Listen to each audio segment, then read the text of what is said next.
personas que nos están acompañando desde YouTube. Estamos enlazados también con nuestro canal de Niken en YouTube, así de que bienvenidos. Y bueno, les voy a hablar de nuestro invitado especial del día de hoy. Es el doctor Nelson Murillo. Él es médico internista con especialización en cardiología clínica y cardiopatías familiares. Es magíster en insuficiencia cardíaca y tiene diplomado en, bueno, entre otros, ¿no? En epidemiología e investigación clínica. Doctor Nelson, muy buenos días y gracias por estar con nosotros en la mañana de hoy. Bueno, muy buenos días para todos. ¿Sí me escuchan bien ahí, Claudia? ¿Estamos perfectos con el sonido? Sí, lo estamos escuchando muy bien. Ok, muy bueno, bien. Perfecto. Bueno, muchas gracias por la invitación. Vamos durante los próximos minutos y les agradezco mucho por la amable invitación que nos han hecho para este día. Vamos a hablar de un tema maravilloso que tiene que ver con el sueño, la forma como dormimos y nuestro riesgo cardiovascular. Voy a compartir pantalla. ¿Ya estamos ahí en la pantalla? ¿Se está viendo? Sí, señor, ya se ve. Ok, entonces vamos a hablar acerca un poco el día de hoy de riesgo cardiovascular. ¿Qué dice la evidencia o qué hay de evidencia sobre este aspecto fundamental de nuestra vida y nuestro riesgo cardiovascular? Entonces durante los próximos minutos, media hora aproximadamente, vamos a hablar un poco de esto. Entonces, hay unas características importantes que compartimos todos los seres vivos, desde microbios, hongos, hasta las plantas, animales. Y tenemos un ritmo circadiano, es el ritmo que tiene que ver con nuestro día a día, el ritmo como se mueve nuestro día, nuestras 24 horas. Es la forma como nosotros nos movemos durante el proceso de traslación, de rotación de la Tierra, y todo está relacionado con los ritmos circadianos. Y uno de los ritmos más importantes que tenemos nosotros tiene que ver con el ciclo de sueño-vigilia. Y cuando nuestro ciclo de sueño-vigilia está afectado, pues las funciones del organismo se ven comprometidas y esto puede afectar deleteriamente nuestra salud. Ese sueño es un estado biológico activo, o sea, todos necesitamos dormir y descansar. Y él está, vamos a ver un poquito más adelante respecto a eso, está dividido en algunas etapas del sueño. Y esas etapas se alternan sucesivamente durante la noche. Uno hace entre promedio entre 4, 5, 6 episodios de sueño REM o sueño profundo y no profundo durante la noche. Y eso está modulado por una cantidad de factores que llamamos neurotransmisores. Esos neurotransmisores hacen parte de una compleja red neuronal. Créanme que cuando estoy revisando este tema, se habla que la cantidad de neuronas interrelacionadas para que uno pueda descansar y dormir bien son interminables, es una cantidad altísima y tiene que ver con unos receptores que tienen que ver con nuestro mecanismo de sueño efectivamente. Tanto así que nosotros podemos tener nuestros sueños o la forma como soñamos también está relacionada con el factor que tiene que ver con estos neurotransmisores. Y hay una cosa que llamamos las dimensiones del sueño, no solamente el dormir como tal, sino las dimensiones del respecto al sueño. En 2014, este investigador que se llama Bucy sugirió 5 dimensiones específicas respecto al sueño que tienen desde la satisfacción del sueño, el estado de alertabilidad, el time o el tiempo de sueño, la eficiencia y la duración del sueño. Es decir, nuestro sueño está dividido en esos 5 factores o dimensiones del sueño y cada una debe estar bien controlada. Por eso el espectro de la forma como lo hacemos, la forma como soñamos, la forma como estamos día a día es un efecto multidimensional y no solo la duración del sueño, sino las etapas y las fases de cada uno de ellos. Entonces, hay etapas importantes, la microestructura del sueño también, cómo soñamos y cómo la eficiencia y la percepción. Adicionalmente, las pequeñas siestas, que en algunos países son muy importantes, el dormir y descansar, y se ha visto que esto tiene un efecto interesante sobre la forma cómo manejamos el estrés, cómo manejamos las emociones, cómo están nuestros neurotransmisores en el transcurso del día para incluso la eficiencia laboral y el contexto de lo que se hace en las empresas. Entonces, estos objetivos de los avances científicos respecto a lo que tiene con los mecanismos fisiopatológicos del sueño han permitido conocer objetivamente qué pasa en la estructura. Hay mecanismos neuroanatómicos y fisiológicos respecto a ese proceso. Y eso tiene una connotación grandísima en el ser humano. Es un proceso complejo, ¿ya? Complejo, y es un mecanismo que debe ser integral, especialmente en los seres humanos. Los animales también pueden dormir. Ustedes ven que descansan, duermen parados o acostaditos, pero nosotros como seres humanos necesitamos descansar efectivamente porque Si dejamos el cerebro prendido, no vamos a poder dormir adecuadamente y descansar. Este gráfico es muy importante y quiero resumírselos de manera muy clara. Los ritmos biológicos o circadianos, o nuestro ritmo circadiano, usualmente dura 24 horas. Un día no dura más de eso. Para todos, incluso es una referencia bíblica, el día es igual. No dura más tiempo, no podemos añadirle horas al día. Pero a veces nosotros queremos en nuestro afán diario añadirle horas al día. Queremos añadirle minutos al día, pero es imposible. Nuestro ritmo está determinado y nuestro ritmo son 24 horas. Entonces, cuando usted se levanta, aumenta la presión sanguínea. Hay estudios muy clásicos que hablan que los episodios de infarto agudo de miocardio usualmente se producen en eventos cercanos al despertar. Nuestra temperatura corporal y nuestra fuerza muscular varía en el transcurso del día, pero usted ve en este gráfico, en la medida que nosotros envejecemos, también cambia nuestra temperatura y cambia la producción de sustancias y neurotransmisoras que tienen que ver con la secreción hormonal, que son las que afectan de alguna manera la presión sanguínea, el ritmo circadiano, la secreción hormonal y la temperatura corporal. Entonces, todo eso comienza a variar en el transcurso del día. Una vez usted se levanta, prende los motores nuevamente. Entonces, el cuerpo en la noche está descansando, baja los niveles de temperatura, baja la presión arterial, baja la frecuencia cardíaca, prácticamente está casi que apagado y baja también la función cerebral. Una vez usted se levanta, hay picos de presión arterial y de temperatura, disminuye la producción de una sustancia llamada la melatonina, que es demasiado importante para nuestro mecanismo de sueño, comienza el movimiento intestinal, se produce secreción de hormonas como la testosterona, mejora nuestro mecanismo de atención, nuestro mecanismo de alertabilidad, básicamente en la mitad de la mañana, hay gente que se despierta más tarde o temprano, ¿ya?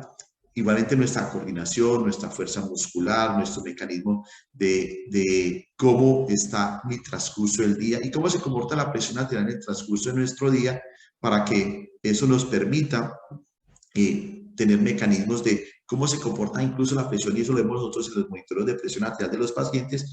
Vemos que la presión puede ser diferente en el transcurso del día, es dinámica, y a veces encontramos que en el transcurso de la tarde hay gente que tiene presiones más altas y son hipertensos sistólicos diurnos o hipertensos diurnos. Nuestra presión arterial cambia y nuestra temperatura corporal comienza a disminuir en el transcurso de la noche, y temprano en la noche comienza la secreción de melatonina. La melatonina es nuestra sustancia que nos ayuda y nos lleva a dormir. Y ese ritmo circadiano tiene un efecto importante a nivel cerebral y un sitio donde se producen los ritmos circadianos, donde se desencadenan. Hay cerca de 150 ritmos circadianos en el paciente o en el hombre reconocidos. En el núcleo supraquiasmático del cerebro, que está en el hipotálamo, hay unas neuronitas que responden a estas sustancias y establecen nuestro ritmo, que es nuestro reloj biológico. Entonces, esto tiene que ver con esto. Una vez pasa la producción de melatonina, comenzamos a apagar nuestras funciones vitales y hay un pico de melatonina en el transcurso de la noche, que es entre las 22 y las 12 de la noche aproximadamente, donde comienza el pico, y en teoría aquí estamos en sueño profundo. Nuestra temperatura baja, nuestra frecuencia baja y nuestra tensión baja, y aquí es donde está el quid del asunto. Muchos pacientes comienzan a perder la producción de melatonina como parte de su efecto vital, y eso está relacionado porque o no tienen horarios fijos, tienen horarios inadecuados, hay exposición lumínica inadecuada y duermen con luces intensas en el cuarto. Entonces la gente tiene malos hábitos de dormir y no tiene higiene de sueño, y duermen inadecuadamente o roncan mucho o tienen efectos adicionales. Importante en la higiene del sueño, como vamos a ver más adelante, lo que hace que tenemos un reloj adecuado es que no ver televisión, no trabajar tarde en la noche, comer temprano y evitar bebidas alcohólicas y cafeína en la noche, porque obviamente esto activa nuevamente los sistemas, inhibe la producción de melatonina o hace que ese efecto no se produzca de forma adecuada y hace que no durmamos adecuadamente. Entonces, hay estudios ya claramente determinados, estudios ocupacionales, estudios clínicos, los estudios de cohortes grandes, que dicen que en la alteración del ritmo circadiano hay claramente gente que sufre más de esto. Las personas que tienen turnos rotativos, es decir, la gente que tiene turnos, como nosotros los médicos, los policías, la gente que trabaja en servicios generales, la gente que trabaja en turnos o en los aeropuertos, todas esas cosas, pues tienen efectos importantes sobre el sueño. La gente que come en el momento equivocado, eso es muy frecuente, la gente que tiene una jornada laboral larga y llega en la noche a comer a su casa, come lo mismo del almuerzo, que eso pasa en muchos de esos países latinoamericanos. Usted llega y le sirven su plato de frijoles el sancocho de la mañana, por ejemplo, en Perú se pueden comer un arroz con verduras, un arroz con mariscos, entonces todo eso, o una sopa que las comemos mucho en Latinoamérica, entonces eso hace que tengamos nuestro sistema intestinal prendido y evita que durmamos adecuadamente. La después a la luz de pantallas por la noche, sin tener luces en el cuarto o tener reflectores en el cuarto o tener un reflector fuera del cuarto, afecta también nuestra estructura de sueño, porque tiene que ver con la intensidad lumínica, el efecto de la melatonina tiene que ver con eso puntualmente. Entonces, esto predispone a hipertensión, diabetes, obesidad. La obesidad es importante porque en la obesidad hay un mecanismo que está relacionado con el cortisol y la hipercortisolemia y el aumento de la adrenalina corporal aumenta la obesidad en los pacientes y aumenta la sensación de querer estar comiendo. Hay claramente trastornos de sueño que se llaman parasomnias los pacientes, depresión, patología renal e incluso cáncer. Entonces, la melatonina, claro, sabemos que tiene una función muy importante en la detección de los estímulos lumínicos. Entonces, se traduce que a menor cantidad de estímulo, mayor segregación de melatonina. O sea, que esta depende exclusivamente de la calidad de sueño y de la producción de esta y el efecto lumínico sobre nosotros.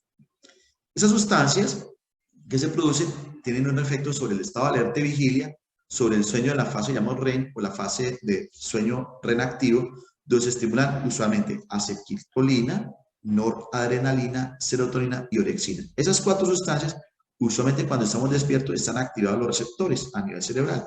Una vez dormimos, estos receptores se apagan y aparecen algunas onditas muy pequeñas que eran ondas teta o ondas delta, que incluso lo que revisamos en los electroencefalogramas, donde vemos 6 picos de estas sustancias o estos elementos neurológicos que son relacionados con convulsiones y una cantidad de cosas. Entonces vemos que hay una interacción muy importante. Este gráfico es muy importante porque en los problemas de sueño como tal, el trastorno del ritmo circadiano de sueño-vigilia está relacionado con todo. O hay gente que tiene un patrón recurrente, un patrón continuo de interrupción del sueño, entonces tiene un alineamiento defectuoso del patrón de sueño.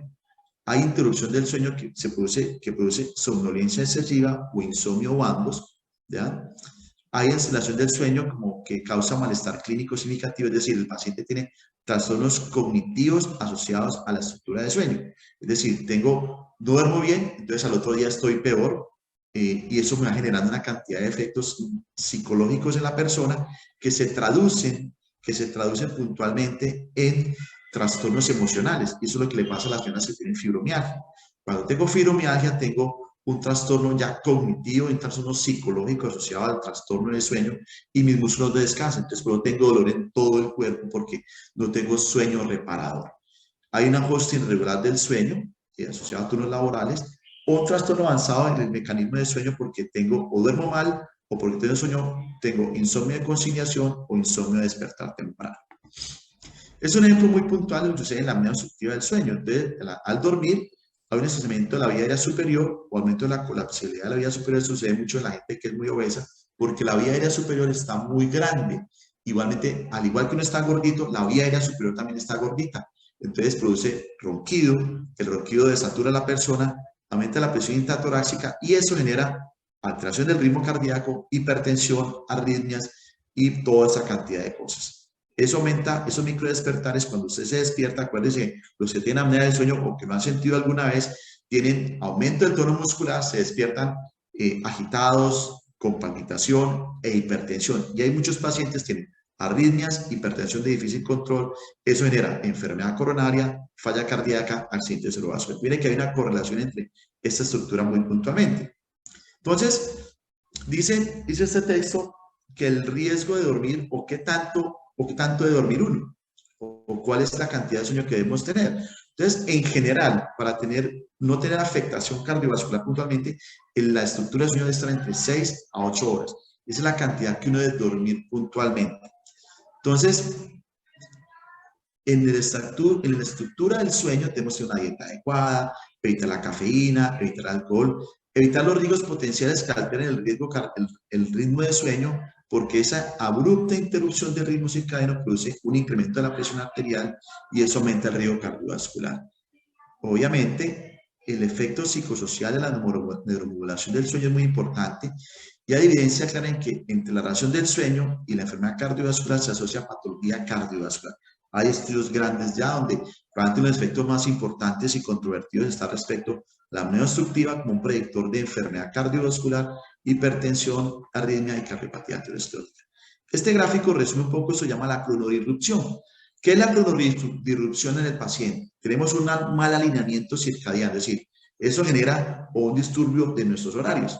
Eso genera fenómenos fisiológicos y fenómenos cardiovasculares. El fenómeno fisiológico que vemos es más trombogénico, es decir, produce más trombosis, altera la función hemodinámica y renal del paciente y arterial. Esa actividad simpática produce hipertensión, taquicardia, palpitadera, y esa produce más accidente cerebrovascular, más enfermedad renal y más cardiopatía en los pacientes. Entonces, eso genera esto. El ambiente físico y social del paciente produce una alteración del ritmo, el mecanismo básico en inglés, una alteración del sueño o una disrupción del sueño, eso altera el ritmo circadiano, se producen sustancias como la orexina, que tiene que ver con el neuropéptido Y, y esos neuropéptidos producen incremento del cortisol, el cortisol aumenta la insulinoresistencia, produce más diabetes y obesidad. Este aumento de la orexina y el cortisol aumenta el apetito, aumenta la grelina y también produce más diabetes y produce más obesidad. Entonces, mire que van relacionados. Es igualmente esa hipertensión aumenta el riesgo cardiovascular por efecto de la misma hipertensión, la disfunción endotelial por diabetes, aumenta la presión arterial, ese eje hormonal o el eje hormonal como tal, aumenta la producción de sustancias o la emisión de la leptina, aumenta la producción de inflamación del adipocito, genera más obesidad, altera el metabolismo energético y llevan a más enfermedad cardiovascular, hipertensión, stroke y activación simpática. Retienen más sodio, eso aumenta la actividad simpática y se vuelve a alterar el ciclo. Entonces, mire que hay una variabilidad importante en todos estos mecanismos como un efecto importantísimo en la producción de enfermedad cerebrovascular, obesidad y riesgo cardiovascular. Es un estudio chino, sirve para referir que en un estudio de mayor de 60.000 pacientes mostró que la alteración en el tiempo del sueño y la pobre calidad del sueño está asociada claramente a un riesgo mayor de mortalidad cardiovascular en pacientes mayores a 40 años. Es decir, que entre más viejitos estamos, tenemos más problemas. ¿Qué debemos hacer para restablecer nuestro ciclo de sueño? Para ir concluyendo un poco este panel de la conferencia. Entonces, una correcta exposición a la luz durante el día, permanecer a oscuras por la noche nos ayuda a normalizar el nivel de melatonina. Eso es importantísimo. Entonces se llama higiene de sueño. Eso es una cosa. Evite dispositivos que emitan luz brillante en su cuarto, que alteren el ritmo circadiano. Eso por un lado. Mantenga horarios de comida y de sueño. Por eso las mamás usted lo mandaban a dormir a las 8 de la noche, porque las mamás muy sabiamente aseguraban que si usted tiene un descanso nocturno óptimo, puede crecer, no tiene enfermedades, no tiene obesidad, no tiene problemas serios importantes. El uso de ordenadores móviles u otros dispositivos por la noche pueden asegurarnos que lleven un filtro adecuado. Por eso los computadores modernos tienen un filtro de lectura nocturna, incluso el celular como tal tiene un filtro de lectura nocturna que dice que al disminuir ese filtro disminuye las cantidades de unos ácidos lumínicos que alteran tu estructura del sueño y evita que tengamos problemas al dormir. Hay mecanismos como tener bombillas que regulan la luz en la noche, es decir, tenemos bombillas en las casas para disminuir el efecto lumínico dentro del hogar, y dietas adecuadas que tengan un poquito más de melatonina, triptófano, ¿ya? Tenemos vitaminas de complejo de magnesio como tal, que son mecanismos que tienen que ver con la dieta adecuada, es decir, tenemos en la noche una dieta adecuada, que no es una dieta copiosa, que no es una dieta exageradamente alta, que permita que usted duerma y descanse bien. Hojas verdes, plátanos, cerezas, nueces y los frutos secos que ayudan a que usted tenga más de estas sustancias como triptófano y que le ayuden a la producción de melatonina corporal.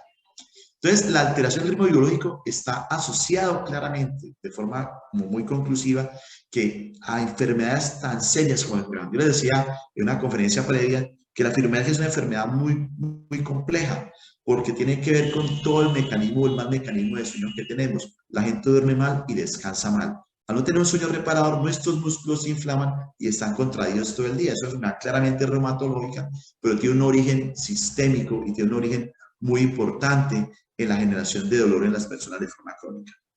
En la enfermedad neurodegenerativa también puede estar relacionada con Parkinson y enfermedad de Alzheimer y todos los trastornos hormonales de metabolismo que incluyen más envejecimiento, es decir, en la medida que yo estoy más oxidado, que tenga más problemas metabólicos y del sueño, estoy más oxidado. Al estar más oxidado, envejezco más rápido. Entonces tengo que tener una buena hidratación, una buena dieta, un buen descanso. Nosotros tenemos un aforismo en cardiología que dice que envejece por pavimentada o envejece por destapada. ¿Qué quiere decir eso?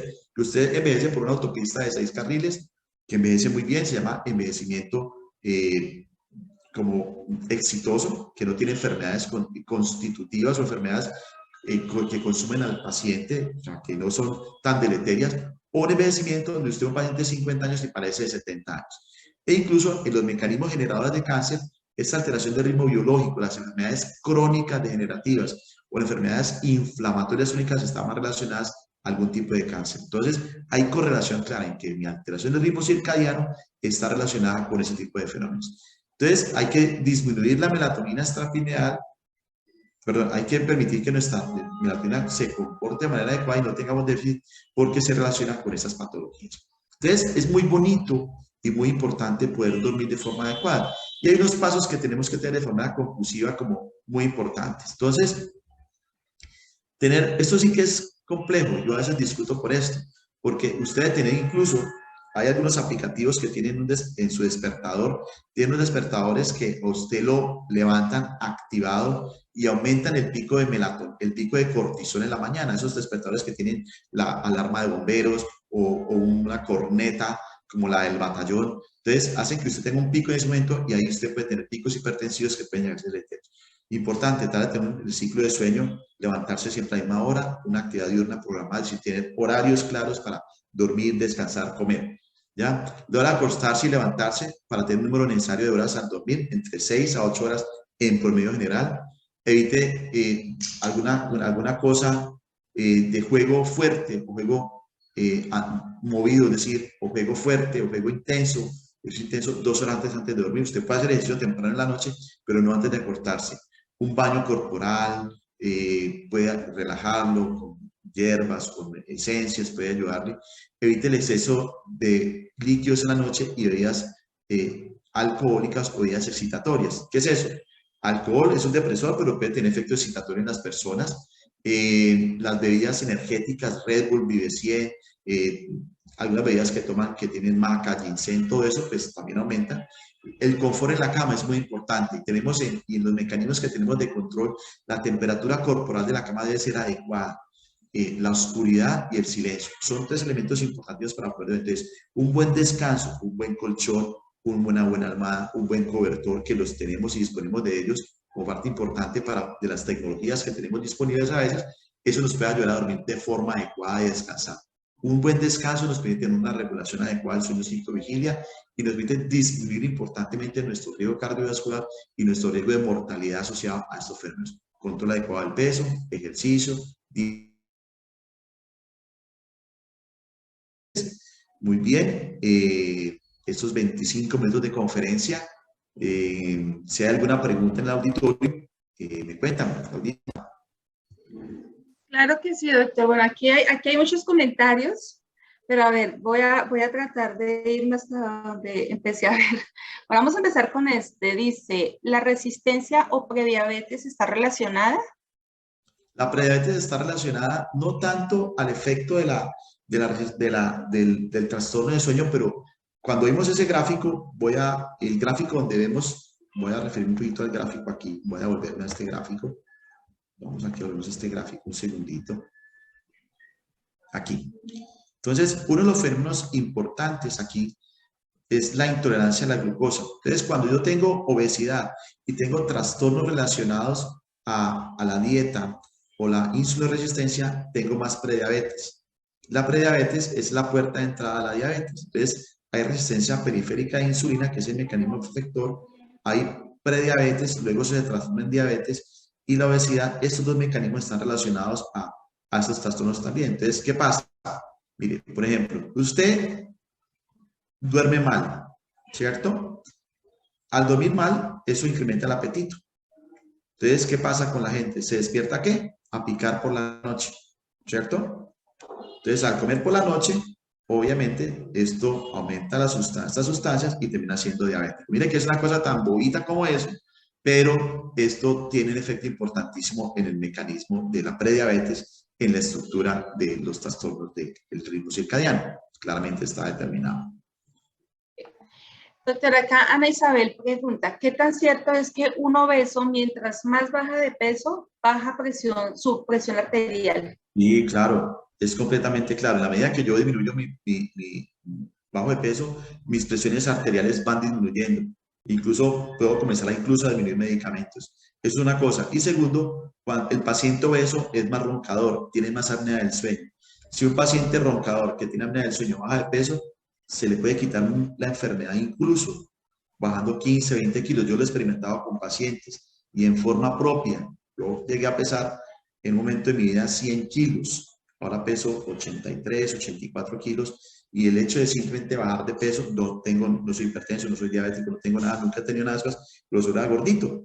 Cambié mi mecanismo de sueño, yo hacía durante 23 años, trabajé en cuidado intensivo y hacía turnos cada quinta noche y a veces hasta tres veces por semana. Tenía una rutina de dieta, de inadecuada, mecanismo de sueño y decidí un momento de mi vida dejar de trabajar en la noche, ya no hago turnos nocturnos, me dedico a otras cosas en la noche, a cosas más saludables, duermo bien, descanso bien y pude bajar 18 kilos haciendo solo eso, durmiendo bien, descansando bien y haciendo ejercicio. Entonces, se puede.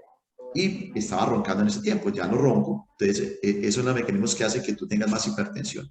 El estar obeso y roncar. Y eso se llama apnea obstructiva del sueño, que es una de las cosas que tienen muchos los obesos. Bueno, acá nos pregunta José Hernán. Buenos días. ¿Jugar fútbol 1 hora antes de dormir es malo? Pues en lo que dice el artículo, por lo menos 2 horas, Hernán. Juega un poquito más temprano. Yo a veces paso por las canchas y uno ve gente jugando a las 12 de la noche. Por ejemplo, en Brasil vos ves a la gente jugando a las 3 de la mañana fútbol, 2 de la mañana fútbol, ¿ya? Y eso cada vez es más frecuente en nuestras ciudades. O el gimnasio abierto las 24 horas.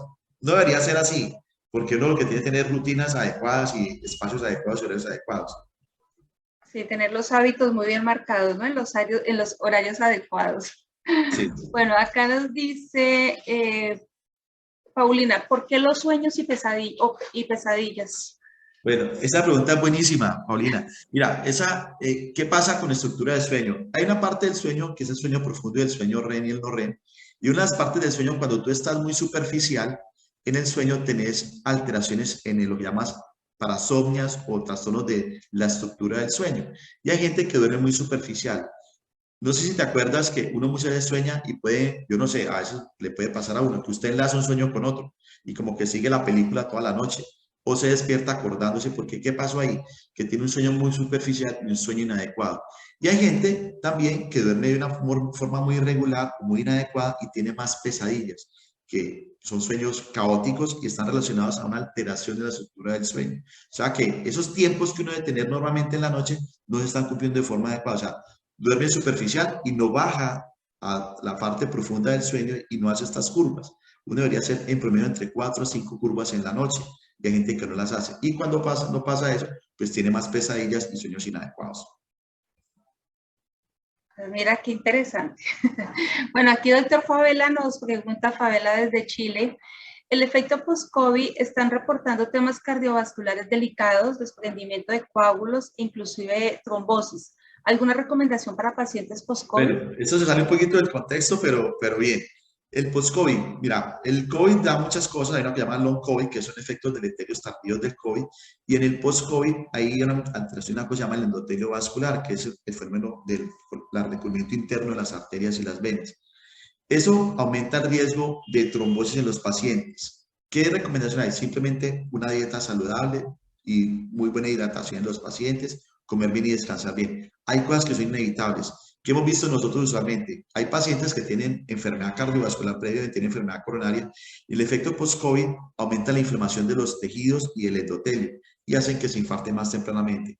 Dieta saludable quiere decir dieta adecuada, dieta de las grasas, el cigarrillo específicamente, comer bien, es decir, una dieta con mucha verdura, buena hidratación, la cantidad correcta de líquido en el día y evitar las cosas que aumenten el riesgo. Quiere decir eso, como les decía, no fumar, no tomar. Son las dos cosas grandes que uno tiene que hacer.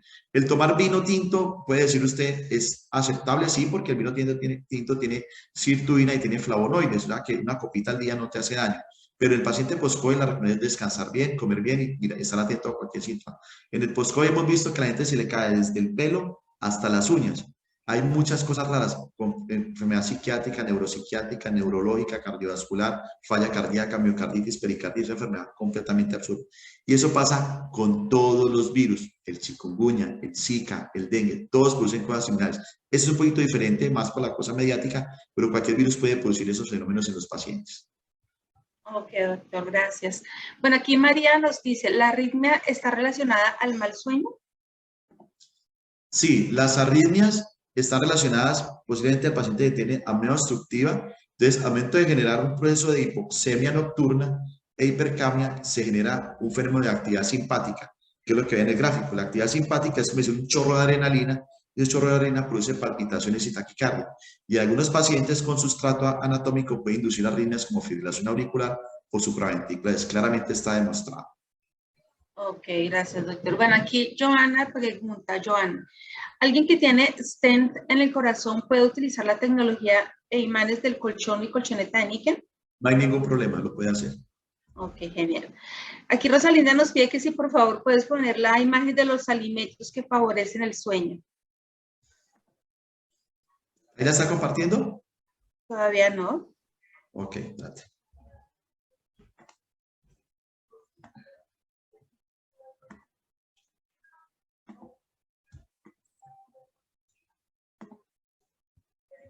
Aquí está, ¿cierto?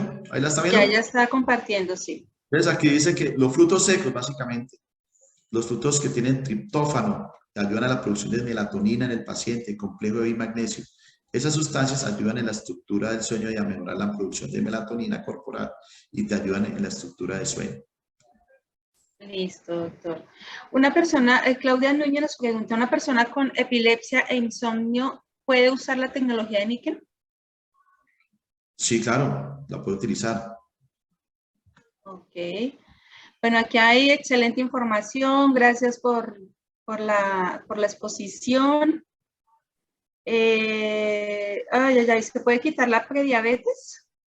Sí, claro, haciendo dieta adecuada y comiendo bien y tomando medicamentos para corregir la prediabetes y evitar que aparezca la diabetes.